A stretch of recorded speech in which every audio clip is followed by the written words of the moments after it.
नमस्कार, news pulse में आप सबों का स्वागत है। मैं हूं संतोष सिंह और आज मेरे टॉक शो में खास मेहमान होंगे व्यास जी। जी हाँ, व्यास जी किसी पहचान के मोहताज नहीं है। 1982 बैच के ये आईएएस अधिकारी रहे हैं और अपने पूरे सर्विस कार्यकाल में एक ईमानदार और प्रो गरीब की छवि वाली मानी जाती रही है इस पूरे कार्यकाल के दौरान। और इस वजह से इन्हें कई बार सजा भी मिली, कई बार इनको पनिशमेंट पोस्टिंग भी हुई। लेकिन नौकरी के अंतिम कार्यकाल में कहें तो जब ये 3 वर्षों तक भूमि एवं राजस्व विभाग के प्रधान सचिव रहे तो बिहार में भूमि के क्षेत्र में सुधार को लेकर इन्होंने बहुत कुछ किया है। फिर भी आज बिहार की जनता सबसे ज्यादा भूमि समस्या से ही त्रस्त है, भूमि विवाद से ही त्रस्त है। जैसे जैसे गांव में जमीन की कीमत बढ़ रही है, शहर की तरह माहौल वहां भी बिगड़ता जा रहा है। एक जमीन कई दावेदार पैदा होने लगे हैं, कई तरह के फर्जी कागजात बनने लगे हैं। इन सब समस्याओं के बीच व्यास जी के नजर में उसका समाधान क्या है? बहुत बड़ी अच्छी बातचीत हुई है इनसे और इनकी पूरी बातचीत को आप गौर से सुनिए, क्योंकि हर बिहार का हर व्यक्ति जो बिहार से बाहर रह रहा है इन समस्या से त्रस्त, या जो बिहार के अंदर भी रह रहा है वो भी इस समस्या से त्रस्त। इसका क्या समाधान हो सकता है, इस पर मैंने व्यास जी से विस्तृत बातचीत की है। देखिए इस बातचीत को, कई सकारात्मक चीजें आपको समझ में आएगी, कई समस्याओं का समाधान आपको इनके बातचीत से मिलने लगेगा। कई ऐसी बातों को इन्होंने सामने रखा है जो हमारा आपका राइट है, जिसके सहारे आप जो जमीन से बेदखली की बात हो रही है या जमीन पर कब्जे की बात हो रही है, जमीन के फर्जी कागजात बनाने की बात हो रही है, उससे आप निदान पा सकते हैं इस टॉक शो के सहारे। और ये टॉक शो इसी के लिए हमने आयोजित किया है कि बिहार की जो मूल समस्याएं हैं उस मूल समस्याओं में एक समस्या भूमि विवाद है। इसलिए हम ऐसे व्यक्ति से आपकी मुलाकात करा रहे हैं जो इस फील्ड के एक्सपर्ट माने जाते हैं आज भी। चलिए देखिए इस टॉक शो को और समझिए कि इस बड़े विवाद का समाधान क्या हो सकता है। हमारे साथ व्यास जी मौजूद हैं, वो 82 बैच के आईएएस अधिकारी हैं। हालांकि बिहार में डीएम के रूप में अगर हम बात करें तो सिर्फ छपरा और उस दौर में धनबाद 2 जिले के ये डीएम रहे। झंझारपुर से इन्होंने अपनी नौकरी की शुरुआत की एज एसडीओ, और एज एसडीओ जहानाबाद का जो उनका कार्यकाल रहा 5-6 महीने का लगभग, वो काफी चर्चा में, आज भी चर्चा में है कि उस दौर के जो बड़े नक्सली नेता थे उनसे इनका सीधा संबंध था, रिश्ता था। उस रिश्ते को लेकर भी सवाल खड़े हुए, कई तरह के सवालों से ये घिरते रहे और अंत में सरकार ने इन्हें ऐसी जिम्मेवारी दी जिस वजह से पूरे राज्य में नरसंहार की घटनाएं कभी घट रही थी, उसको लेकर काफी कुछ बिहार में घटा, मध्य बिहार में खास करके, और आज भी कमोबेश वो समस्याएं बनी हुई है और वो समस्याएं भूमि विवाद की। और उसके निपटारे के लिए लगभग 3 वर्षों तक ये प्रधान सचिव रहे उस विभाग के। हमारे साथ व्यास जी हैं, स्वागत है आपको न्यूज पल्स में सर। शुरुआत हम इससे करना चाह रहे हैं कि जब आप प्रधान सचिव थे उस दौर में कई तरह के सुधार हुए भूमि ये लेकिन अभी भी वो समस्याएं उसी तरीके से बनी हुई है। अब तो और पहले राज्यों में भूमि, गांव की भूमि की कोई कीमत नहीं हुआ करता था, आज तो गांव की भूमि भी आसमान छू रहा है कीमत। इसको लेकर कई तरह के फर्जी कागजात भी बनने लगे, लोग परेशान हैं। मतलब सच कहिए तो बिहार में इस दौर में जमीन और शराब 2 ऐसी समस्याएं हैं जिस समस्याओं से लोग बुरी तरह से परेशान हैं। और भूमि तो समझिए कि जो बिहार से बाहर लोग निश्चिंत रहते थे कि भाई अब हमारी जमीन तो गांव में है, वो सुरक्षित है, अब वो स्थिति नहीं है। उनको पता भी नहीं है, कोई और रजिस्ट्री करा देता है। तो ये समस्या क्यों रही? क्या आपको लगता है क्या होना और चाहिए? आपने जो अपने कार्यकाल में किया, भूमि निराकरण एक्ट आया, उसको लेकर हम विस्तृत चीज चाहेंगे कि क्या जो बाहर हमारे दर्शक रह रहे हैं या बिहार में भी रह रहे हैं उनको अपने जमीन से संबंधित जो मौलिक अधिकार है वो अधिकार की रक्षा वो कैसे कर सकता है, किन किन चीजों पर उन्हें ध्यान रखने की जरूरत है, थोड़ा आप अपने अनुभव के आधार पर और जो भारत बिहार सरकार के जो एक्ट है उसके आधार पर आप अपने दर्शकों को चाहेंगे क्या बताइए? देखिए, भूमि विवाद का संबंध बहुत गहरा है और कोई बिहार ही नहीं, भूमि मेन स्टे रही है इकोनॉमी की उस समय से जब इकोनॉमी की स्थिति यूँ कहा जाए कि जो कॉमर्स वगैरह बहुत ज़्यादा नहीं था। राजाओं के समय से भी भूमि का जो लगान वसूला जाता था उसी से राजकोष में पैसा आता था, उसी से चलता था। और माना जाता था कि राजा ने कुछ लोगों को लगान वसूलने का काम सौंपा जिनको बाद में हम जमींदार कहने लगे। ये लॉर्ड कॉर्नवालिस आया तो 1793 में बिहार की चर्चा करें तो यहाँ पे ज़मींदारी व्यवस्था कायम हुई। ज़मींदारी व्यवस्था कायम होने का एक इतिहास है। उसके पहले जो है सो 1757 में जब पलासी की लड़ाई में सिराजदौला नवाब सिराजदौला हारे, उनके पास बिहार, बंगाल, उड़ीसा सब कुछ था।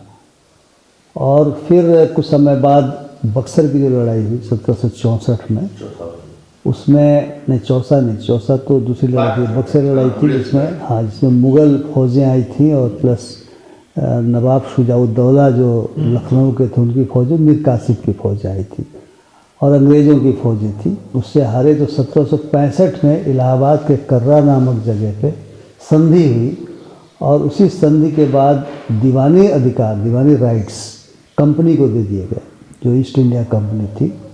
और फिर जो नवाब बंगाल के थे उन्होंने फौजदारी अधिकार भी कंपनी को दे दिया।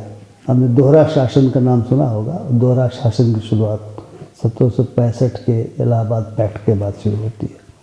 तो दीवानी का मतलब हुआ कि ज़मीनों से लगान की वसूली, रेंट की वसूली। तो रेंट वसूली के लिए वारेन हेस्टिंग्स जब गवर्नर जनरल हुए, उसमें तो वाइसराय कहा जाता था, तो वाइसराय तो बाद में कहा जाता था, गवर्नर जनरल हुए तो उन्होंने कुछ व्यवस्था किया। और व्यवस्था ये किया कि हमारे यहाँ बिहार में एक दीवान बनाए गए और एक दीवान बंगाल में बनाए गए। राजा सिताब राय का नाम सुना गया होगा। राजा सिताब राय को पटना में उसका ऑफिस दिया गया और दीवान बनाए गए। और मुर्शिदाबाद में एक रज़ा खां करके बनाए गए उनको। ये दीवान लोग अपने अहलकार अफसरों को कहा जाए, या अफसर या कारकुन, इनको बहाल करते थे और कंपनी के जो लोग थे इनका सुपरविजन करते थे। लेकिन सुपरवाइज़र को भी लगता था कि मुझे इससे फ़ायदा होना चाहिए, तो कंपनी को लगान जितना मिलना चाहिए उतना कम मिलता था, लेकिन सुपरवाइज़र लूट खसोट कर रहा था और जो दीवानी में जो अफसर तैनात थे या कारकुन तैनात थे वो कर रहे थे। तो 1793 में लॉर्ड कॉर्नवालिस ने आने के बाद से ये कहा कि ठीक है, बेहतर होगा कि हम ज़मीनों को परमानेंटली सेटल कर देते हैं। ज़मींदार के रूप में लोग आए, जो हमारे ज़मींदार कहा जाने लगा, ज़मींदारी सिस्टम होने लगी। ज़मींदारी सिस्टम का मतलब ये हुआ कि बिचौलिया होगा जो रैयत से लगान लेगा और वो ऊपर जो शासन है उसको देगा। इसके अलावा महलवारी सिस्टम भी होता है। महलवारी सिस्टम पंजाब वगैरह में लागू था, जहाँ गांव का लगान तय कर दिया गया और उस गांव के जो प्रमुख थे वो वसूलते थे और वो तय करते थे किसको कितना देना है और जाता था। और रैयतवारी सिस्टम भी था। उत्तर प्रदेश के बहुत सारे इलाकों में रैयतवारी सिस्टम का सीधे रैयत कौन कौन है बिल्कुल कागजात दुरुस्त होते थे और उनको कितना लगान देना है उनके फसल के आधार पर तय किया जाता था। वहाँ फसली वर्ष भी चलता है, लिया जाता था। लेकिन ज़मींदारी में क्या हुआ कि सारे कागजात ज़मींदार के कचहरी में थे और वो किसको ज़मीन देंगे ये उन्हें तय करना होता था, क्योंकि उन्होंने परमानेंट सेटलमेंट लिया था तो था कि इतने वर्षों तक आपको इतनी लगान देना है, आप वसूलिए। हालांकि रेट वेट तय होता था, लेकिन बहुत सारे अगर हम लोग डिटेल में जाएंगे तो बहुत सारा अपने लेवल से ज़मींदार जो है सो महसूल कर लगाना शुरू कर देता था। तो जब भी ज़मींदारी व्यवस्था आज़ादी के बाद ख़त्म हुई, हम बिहार पर ही आते हैं। एक बिहार लैंड रिफॉर्म्स एक्ट बना 1950 में और इस इंटरमीडियरी को ख़त्म किया गया। इसके पहले स्वामी सहजानंद सरस्वती ने किसान आंदोलन जो चलाया था, जो ऑल इंडिया किसान सभा बनी थी, वो बिहार उसका मुख्य जगह थी। बाकी अन्य जगहों पर भी NG रंगा और तमाम बहुत सारे लोग शामिल हुए थे, लेकिन स्वामी जी ने चलाया था। और स्वामी जी ने खास करके जो जिसको मध्य विहार कहते हैं, जहाँ पे भूमि विवाद अधिकता से है, तो इस मध्य बिहार के जो जमींदार थे बड़े बड़े, उनके विरुद्ध इन्होंने चलाया, रैयतों के पक्ष में चलाया था। और जमींदारी व्यवस्था ख़त्म हो उसके लिए 1935 में जब ऑल इंडिया किसान सभा का दिसंबर में सम्मेलन हुआ, तो जब उन लोगों को लगा कि इस व्यवस्था के तहत रैयत की हालत बड़ी ख़राब है और रैयत की हालत में कोई सुधार संभव ही नहीं है, तो इन लोगों ने कहा कि जमींदारी व्यवस्था समाप्त होनी चाहिए। और कांग्रेस का जो नेतृत्व था, हालांकि उस समय ऐसा देखा गया था कि वो जमींदारों के भी पक्ष में थे, क्योंकि बहुत सारे जमींदारों से आज़ादी की लड़ाई के समय चंदा वंदा मिलता होगा, परंतु कांग्रेस का जो एक नेतृत्व जो सोशलिस्ट माइंडेड था, उसका भी कहना था कि ये व्यवस्था खत्म होनी चाहिए, और 50 में व्यवस्था खत्म की गई। लेकिन सारे कागजात तो कचहरियों में थे। कैडेस्ट्रल सर्वे यहाँ 1908 में हुआ था, और कैडेस्ट्रल सर्वे के जो रिकॉर्ड्स हैं, जो नक्शे हैं, वो सब जमींदार के पास मौजूद है। तो जमींदारी एबॉलिशन के बाद फिर वो सारे कागजात उनसे प्राप्त किए गए। उनको बहुत सारी छूटें दी गई, बकास की ज़मीन उनको दी गई, प्लस जो है सो अन्य उनका घर और कचहरी की ज़मीन और जो बहुत सारी ज़मीनें उनके पास दी गई, बाग के नाम पर, बगीचे के नाम पर। तो कागजात जो हमारे पास आए, सरकार के पास आए, तो उन कागजातों को दुरुस्त करने की आवश्यकता थी। दुरुस्त करने के लिए एक सर्वे होना शुरू हुआ, रिविजनल सर्वे हम उसको कहते हैं। कैडेस्ट्रल सर्वे के बाद रिविजनल सर्वे शुरू हुआ, लेकिन वो मैनुअल सर्वे था।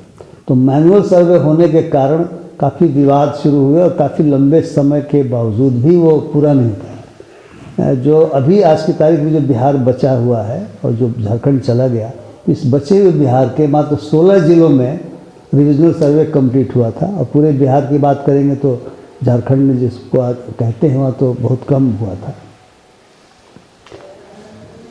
तो अब कुल मिला के क्या है कि आपके पास जो कागजात हैं, वो कागजात दुरुस्त नहीं हैं।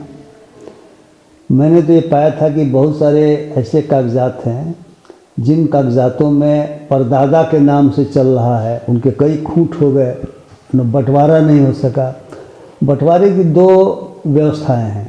एक जो हमारे यहाँ म्यूटेशन लॉ जिसको हम कहते हैं, जो रेवेन्यू को अधिकार है जिसके तहत, तो यदि जो खातेदार हैं अगर आपस में सहमति से शेड्यूल बना करके ज़मीनों का बंटवारा कर लेते हैं और एग्रीमेंट बना लेते हैं, उस एग्रीमेंट के आधार पर आज की तारीख में जो फरीक उनके होंगे, उनके नाम से ज़मीन का म्यूटेशन हो जाता है ना। म्यूटेशन मतलब नामांतरण, दादा परदादा का नाम कटेगा और आज की तारीख में जो लोग हैं उनके नाम से आएगा। और दूसरा है कि झगड़ा हो जाता है, यदि मान लीजिए आपस में सहमति नहीं होती है, तो कोई कहेगा मुझे ये ज़मीन चाहिए, कोई कहेगा ये ज़मीन चाहिए, तो सिविल कोर्ट से तय होगा, बंटवारा सूट फाइल करना पड़ता है। जो मान लीजिए कि स्वाभाविक तौर पे मान लीजिए 5 भाई हैं, सारे भाइयों की सहमति के बाद अगर 1000 के स्टाम्प पेपर या मतलब इस तरीके का स्टाम्प पेपर पे वो लिख के अगर सीओ के दफ्तर में वो दें, तो वो ये अधिकृत होगा, ये इस आधार पर आप नोटेशन कर दें। हाँ बिल्कुल, अगर वो सबकी सहमति होगी तो उसमें कल जांच ये करनी होगी कि जिस ज़मीन को आप कह रहे हैं उसकी जमाबंदी किसके नाम से चल रही थी। और अगर वो जमाबंदी आपके परदादा के नाम से, पिता के नाम से चल रही है, तो एक तो ये प्रमाण आपका हो गया। दूसरा प्रमाण हुआ कि ज़मीन कब्जे में किसके है। अगर आपके कब्जे में ज़मीन है तो इसकी जांच करनी पड़ेगी, क्योंकि ऐसा देखा गया है कि कब्जे में है ही नहीं किसी वजह से, तो कब्जे का प्रश्न हल करना पड़ेगा। लेकिन कब्जे में है तो फिर बाकायदा उसके आधार पर आपका म्यूटेशन हो सकता है। मतलब बिना रजिस्ट्री कराए हुए 2 पोजीशन अगर आपके पास में है, आपके दादाजी के नाम से अगर कागजात है, उनके नाम से म्यूटेशन है, रसीद कट रहा है, और आप जब आपके दौर में आए तो आपके कब्जे में वो खेती गृहस्थी आप कर रहे हैं, तो कोई रजिस्ट्री कराने की जरूरत नहीं है। आप आपस में बैठ के बंटवारे करेंगे, उसको लीगली मान्यता उसको मिलेगी। हाँ, अगर सहमति से हो रहा है, अगर सहमति से हो रहा है तो उसको बिल्कुल मान्यता है, उसके लिए किसी रजिस्ट्री की आवश्यकता नहीं है। वो हमारा अंचल अधिकारी सक्षम है उसको उसके आधार पर म्यूटेशन करने के लिए। और उस बंटवारे को मतलब लीगली कहीं भी किसी भी कोर्ट में या अन्य जगहों पर अगर वो उसकी मान्यता या बैंक, एक्चुअली प्रॉब्लम होता है कि बैंक उसको एक्सेप्ट नहीं करता है। कि किन्हीं को अगर घर बनाने की जरूरत हो या कुछ, उसको वो स्वीकार नहीं करता है कि नहीं आप रजिस्टर्ड ही चाहिए, ये भी एक समस्या। नहीं, जब म्यूटेशन हो जाएगा तो आपको लैंड पोजीशन सर्टिफिकेट अंचल से मिलता है। तो जो मेरी जानकारी है, जो मेरा अनुभव रहा है, बैंक को लैंड पोजीशन सर्टिफिकेट चाहिए होता है। तो ये लैंड पोजीशन सर्टिफिकेट जो इशू होता है अंचल अधिकारी के यहाँ से, तो जो म्यूटेशन हो गया है तो बड़ी आसानी के साथ इशू हो जाता है। और अगर म्यूटेशन नहीं भी हुआ है तो हम लोगों ने देखा कि बहुत सारे मामलों में चूँकि बैंकों से लोगों को लोन लेना पड़ता है, तो हम लोगों ने व्यवस्था किया था कि आप जेनोलॉजिकल टेबल बना लीजिए, जिसको कुर्सीनामा कहते हैं, और उस कुर्सीनामा के आधार पर किसका कितना हिस्सा होना चाहिए वो खानगी तौर पे मान करके, और आप जो है so land position certificate issue कर दीजिए। जांच के बाद पोजीशन में है तो आप इशू कर दीजिए, उसके आधार पर बैंक जो है सो लोन दे देता है। बिहार में ऐसी व्यवस्था है। लेकिन मैं म्यूटेशन की बात कर रहा हूँ, मैं बिल्कुल कागज़ की बात कह रहा हूँ कि वो म्यूटेशन का जब आदेश निर्गत करेंगे, आदेश लिखना पड़ेगा उनको, तो उस एग्रीमेंट का हवाला देंगे और एग्रीमेंट केस रिकॉर्ड का पार्ट बन जाएगा। अच्छा, अभी समस्या ये हो रही है कि जैसे मान लीजिए कि हमारे फॉरफादर के नाम से जमीन है, बाकी अभी तक मतलब मोटेशन उन्हीं के नाम से है, रसीद कट रहा है। आज की तारीख में अगर पता चला कि कोई फरीक या कोई उस पर पोजीशन लेना चाह रहा है, मतलब हिस्सेदारी में आपस में, तो पता चला कि कोई दूसरा कागज कोई प्रोड्यूस कर दे रहा है कि नहीं ये जमीन तो मेरा ऑलरेडी पहले से रजिस्टर्ड है, तो इसका समाधान सिर्फ सिविल कोर्ट ही है या फिर DCLR या फिर अन्य जगहों पर भी इसका कोई समाधान? देखिए, ऐसा है कि बिहार सरकार ने एक भूमि विवाद निराकरण अधिनियम करके बनाया था, 2011 के आसपास कानून बना था। तो उस कानून में एक धारा थी कि यदि मुकदमा DCLR क्या करना पड़ेगा, यदि उसमें एक पक्ष कहता है कि इसमें सिविल क्वेश्चन इन्वॉल्व है, सब्सटेंशियल सिविल क्वेश्चन अगर इन्वॉल्व है, तो DCLR अपने लेवल से फैसला नहीं करेगी, सिविल कोर्ट में इसको रेफ़र कर दिया जाएगा। तो प्रश्न ये है कि उस सिविल कोर्ट में रेफ़र करने के पहले ये सब्सटेंशियल क्वेश्चन है कि नहीं है, वो विल डिसाइड। तो इसको लेकर के लोग हाई कोर्ट चले गए कि साहब ये DCLR को कैसे डिसाइड करेगा, ये तो सिविल कोर्ट ही डिसाइड करेगा, कुछ एग्रीड पार्टी रही होगी। और ऑनरेबल हाई कोर्ट पटना ने उस पूरे सेक्शन को ही अल्ट्रावायरी डिक्लेयर कर दिया। तो अल्ट्रावायरी जब डिक्लेयर कर दिया, अल्ट्रावायरी ऑफ द कॉन्स्टिट्यूशन, तो फिर उसका कोई मतलब नहीं रह गया, खास करके प्राइवेट लैंड के बारे में। उसमें गवर्नमेंट लैंड का भी है। यदि गवर्नमेंट लैंड का पर्चा किसी को मिला हुआ है और पर्चे पर जो विवाद पैदा कर रहा है, तो वो स्टेट का दायित्व है कि उसको कब्जा दिलवाए, चूँकि तो गवर्नमेंट का लैंड था, तो दूसरा नहीं कह सकता कि मेरे पास उसका कागज़ है। अगर कहता भी है कि कागज़ है तो DCLR उसको खारिज करेगा, क्योंकि पर्चा मैंने दिया है, पर्चा सरकार ने दिया है किसी को। और तीसरा क्लेम करे नहीं वो ज़मीन मेरे पास उसके कागज़ है, किसी ने बेच दिया।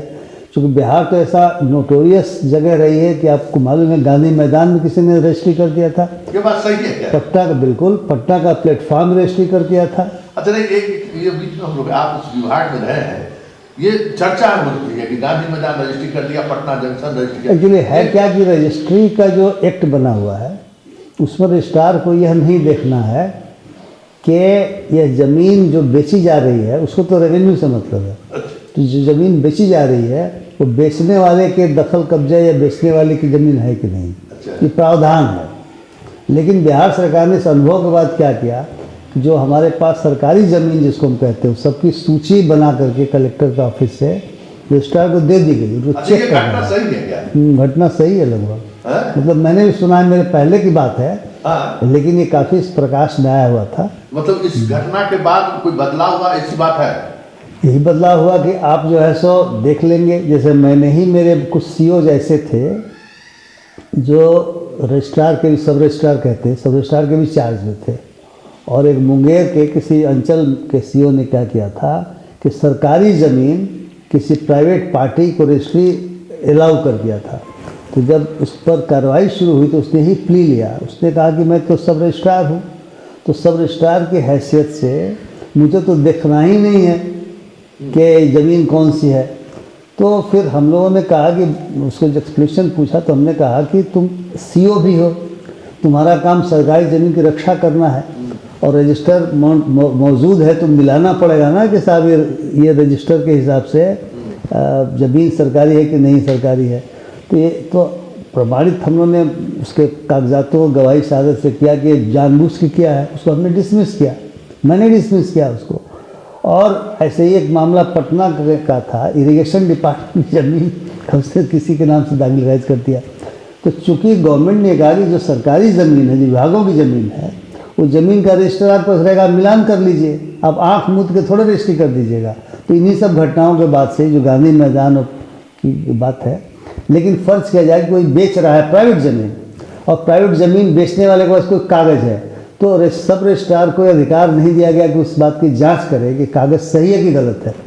तो वैसी दशा में एक ज़मीन कई लोगों को बेच दी जाती है, ऐसा भी होता है। हम तो जहानाबाद के बारे में हम जानते हैं, जब हम एसडीओ हुआ करते थे तो एक सरकारी ज़मीन को, चूँकि उन दिनों कई जगह तो देखते, कई जगह नहीं देखते होंगे, तो सरकारी ज़मीन को किसी व्यक्ति ने, एक अनुसूचित जाति के व्यक्ति को, पासवान जाति को, उनको रजिस्ट्री कर दिया, और वो एक फ्रॉड हो रहा था। और वह ज़मीन पासवान जाति का जो व्यक्ति था वो किसी अन्य को लिखने वाला था, सुना गया था इसको लिखने वाला उसी ने फ्रॉड करके कराया हुआ था। और वहाँ पे हम लोगों को खबर मिली जब मैं एसडीओ था कि बताया गया कि साहब वहाँ पर नक्सली लोग उस ज़मीन को कब्जा कर रहे हैं और फोर्स चाहिए, मजिस्ट्रेट चाहिए। रात का वक्त था, तो हम और डीएसपी बोले कि फोर्स मजिस्ट्रेट मांग रहा है तो गोली चल सकती है, तो हम लोग चलें। तो गए तो कहानी सामने आई कि तो सरकार की ज़मीन थी, बेसिकली चारागाह की ज़मीन थी, और उसको कब्जा करने के लिए इस तरीके से सर्कुटस रूट अपनाया जा रहा था। और जो सर्कुटस रूट अपना रहा था वही शिकायत किया था कि नक्सली लोग कब्जा कर रहे हैं। और हम लोग गए तो देखा कि एक ताड़ के पत्तों की एक झोपड़ी सी खड़ी है, बोला कि 4-5 दिनों से वहाँ पर कब्जा लोग कर रहे हैं। तो जब हमने तह में जब हम गए तो ज्ञात हुआ कि तो फ्रॉड हो रहा है। तो उस पूरी ज़मीन को हम लोगों ने, जो वहाँ के दलित लोग थे उनके नाम से सेटल कर दिया, जो अधिकार था। तो यहाँ पे खूब होता है, आप प्राइवेट ज़मीन आपके पास है, आप हैं नहीं, चले गए कहीं, तो जो दबंग व्यक्ति है उसने कब्जा कर लिया और उसने कोई कागज़ बनवा लिया, और बनवा लिया तो ऐसे हो जाता है। इसीलिए जो भूमि विवाद निराकरण अधिनियम बनाया गया था, इसीलिए बनाया गया था कि इन सब चीज़ों को, चाहे गवर्नमेंट का लैंड हो चाहे प्राइवेट लैंड हो, इन सबों में जो जेन्युइन लोग हैं, जो जेन्युइन उसके ओनर हैं, उनको मदद पहुंचाई जाए। लेकिन हाई कोर्ट ने जब उसको अल्ट्रा वैलिड डिक्लेयर कर दिया, हाई कोर्ट का आशय था कि आपको जाना पड़ेगा सिविल कोर्ट में, इनको अधिकार नहीं है, रेवेन्यू अधिकार नहीं है। तो हम लोग इस सेक्शन के लिए सुप्रीम कोर्ट गए थे, और डिपार्टमेंट छोड़ने के बाद मुझे ज्ञात हुआ कि सुप्रीम कोर्ट से हमें जीत मिली थी, तो उसके आधार पर अब कार्रवाई हो रही है। तो अगर किन्हीं की ज़मीन किसी और ने कागजात बनवा लिए हैं, और यदि वो कागजात, क्योंकि देखा जाएगा ना कि भाई जिसने कागजात बनवाए उसके पास कहाँ से आया, किसने उसको लिखा, तो जिसने लिखा उसको अधिकार था कि नहीं अधिकार था, तो चेन को देखना पड़ेगा। तो चेन को देख करके उसका समाधान किया जा सकता है। लेकिन यह भी है कि बहुत सारे ऐसे लोग हैं जो उस कोर्ट के आदेश से संतुष्ट नहीं होकर के सिविल कोर्ट भी जाएंगे, जा सकते, उनका अधिकार है। लेकिन एक और अनुभव, जैसे मीडिया में हम लोग शिकायत करते रहते हैं, एक अनुभव ये भी आया है, ये जो अधिकार DCLR सीओ को मिला, तो क्या ऐसे लोगों के जो फ्रॉड तरीके से अपना कागजात बनाए हैं उनको वो जस्टिफाई करते हैं, उनके खिलाफ कार्रवाई, क्योंकि वो ये रहा है वो कि अपने कार्यकाल में करके वो चले गए, अब वो लड़ रहा है भाई मेरी जमीन ही नहीं थी लेकिन हम वो उसका मालिकाना हक हमको वो देकर चले गए, नहीं ये इनकार सही है। इसके लिए कोई प्लेटफॉर्म है कि नहीं जहाँ पर सीओ और DCLR के खिलाफ कार्रवाई हो के लिए लिखा जाए कि देखिए इस तरीके से वो फ्रॉड कर रहे हैं? नहीं, जैसे भूमि विवाद निराकरण अधिनियम के अंतर्गत DCLR का ओरिजिनल कोर्ट है, पहला कोर्ट है, उसकी अपील कमिश्नर के यहाँ होती है। इसमें कलेक्टर के बजाय कमिश्नर के यहाँ अपील का प्रावधान किया गया है।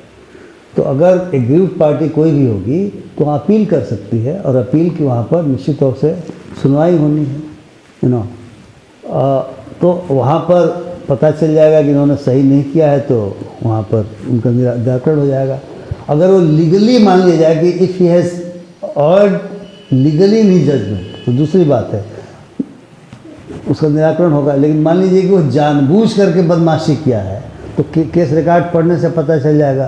तो एडमिनिस्ट्रेटिव साइड में डिस्ट्रिक्ट मजिस्ट्रेट के यहाँ से ये निश्चित तौर से उस रिकॉर्ड को देखा जा सकता है कि लीगल पॉइंट पर उसका कुछ तजवीज़ है या व्यक्तिगत कारणों से कुछ तजवीज़ है। तो व्यक्तिगत कारण तो पता चले तो एडमिनिस्ट्रेटिव साइड तो होता ही है, बट आमतौर से इसको कोसाई जुडिशियल काम कहा जाता है। तो कोसाई जुडिशियल काम में माना जाता है कि कोई पार्टी एग्रीड हो सकता है, उस शिकायत भी कर सकता है, बट शिकायत जेन्युइन अगर होगी तो कलेक्टर के यहाँ से फिर डिपार्टमेंट के पास रिपोर्ट्स आती हैं, जांच होती है, कार्रवाई होती है।